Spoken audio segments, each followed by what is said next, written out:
Touching Spirit Bear is a young adult novel by Ben Mikaelsen, first published in 2002. The story, which is both a Bildungsroman and an adventure, is the first in a two-part series. Mikaelsen was inspired by his pet black bear Buffy and dedicated the book to it. The novel also draws cultural inspiration from the Tlingit tribe of Alaska. Touching Spirit Bear has received 9 awards, including the Nevada Young Readers Award and the ALA Best Fiction for Young Adults Award.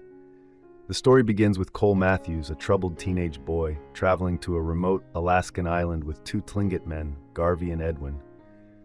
Back in Minneapolis, Cole had been arrested for brutally assaulting Peter Driscoll, a boy who had reported Cole for stealing. Peter suffered severe and permanent brain injuries, and Cole was facing jail time. However, Garvey, Cole's parole officer, saw parallels between Cole's life and his own, and wanted to help him.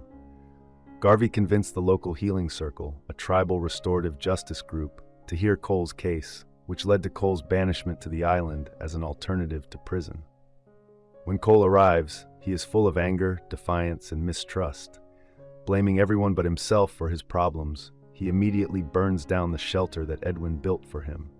He watches it burn with maniacal laughter, imagining that everyone who has hurt him, including his abusive father and neglectful mother, is consumed by the flames. Although Cole is meant to stay on the island for a year, he tries to escape almost immediately. His attempt nearly leads to his death when he almost freezes in the icy waters, a close call that marks the first of several dangerous mistakes. As Cole struggles to survive, he reflects on his time at the Healing Circle, where he had lied to everyone and witnessed his father do the same. Despite their doubts about him, the Healing Circle played a critical role in preventing his imprisonment.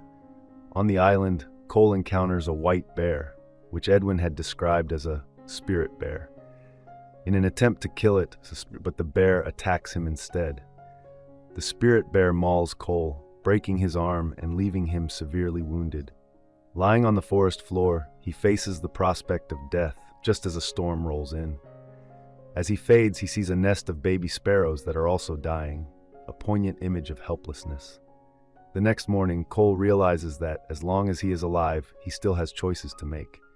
To survive, Cole eats mice and insects, and just as he's about to give up on life, the spirit bear returns.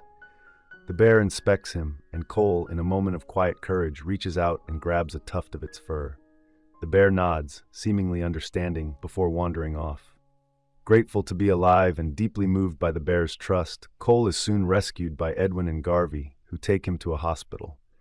6 months later, Cole leaves the hospital with a limp and numerous scars. When he requests another chance at healing, the Healing Circle refuses, but Edwin and Garvey believe in him and offer to help. They decide to take him into their custody and return to the island for one last opportunity to change. Determined to do better this time, Cole begins a journey of self-discovery, guided by Edwin and Garvey. They teach him valuable moral lessons and practical skills to help him heal and learn forgiveness. Edwin leads Cole to a freezing pond, where Cole sits in the cold water to reflect, letting his pain soak away. Edwin also gives him a daily ritual of carrying a stone up a hill, representing his ancestors, and rolling it down to symbolize his anger. Garvey teaches Cole that life is what he makes of it, turning even the simplest meals into celebrations. He also gives Cole a carving knife, which Cole uses to craft his own totem pole. Back alone on the island, Cole puts Edwin and Garvey's teachings into practice. He soaks in the pond, carries the stone, and works hard each day. He builds a cabin, furnishes it, keeps his fire burning, cooks meals, reads, and does his homework. As he works, Cole begins to feel deep remorse, not only for hurting Peter, but also for the damage he's done to himself. Over time, he forgives his father, his mother, and, most importantly, himself. Cole also learns to perform animal dances, carving each animal into his totem pole as part of his personal growth. During this time, the spirit bear reappears, briefly, but leaves no mark on Cole's healing process. Then, Edwin arrives with news that Peter has attempted suicide twice. Cole suggests that Peter come to the island to heal with him, and Edwin agrees it could help. Peter's parents reluctantly bring him to the island. Though Peter is initially cautious and reluctant, he gradually begins to trust Cole and interact with him. but Peter doesn't believe Cole has changed and tries to provoke him into violence.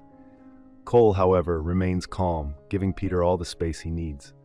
Months later, Peter attacks Cole in a violent outburst, but Cole refuses to retaliate. No matter how much Peter pushes him, Cole holds back. Eventually, both boys break down, realizing they are trapped in a cycle of anger and pain. Together, they carve a circle into Cole's totem pole to symbolize the interconnectedness of life. While neither boy is fully healed, they have taken the first steps toward reconciliation, forgiveness, and the possibility of friendship. Thank you for watching. If you enjoy this video, leave a like and subscribe.